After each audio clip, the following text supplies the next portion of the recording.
আজ বানাবো সম্পূর্ণ গ্রামের একটা রেসিপি, নতুন রেসিপি। তো আজকে বানাবো দানা কলা আলু বড়ি দিয়ে মাছের রেসিপি।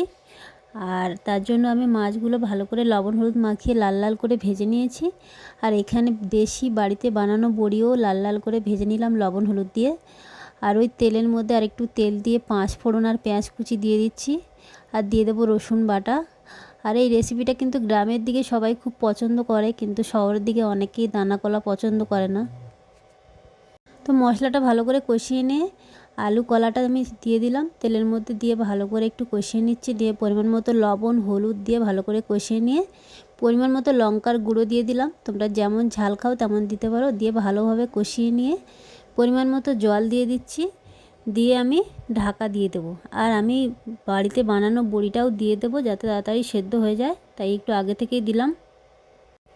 তো কিছুক্ষণ ঢাকা দিয়ে দিয়েছি, সবজিটা সেদ্ধ হয়ে গেছে। এবার আমি ভেজে রাখা মাছটা দিয়ে দেব। তো দিয়ে আমি একটু জিরে মরিচ বেটে নিয়েছিলাম।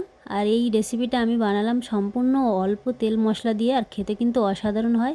তো রেসিপিটা কেমন লাগলো অবশ্যই কমেন্টে জানিও। ভালো লাগলে একটা লাইক করে পাশে থেকো।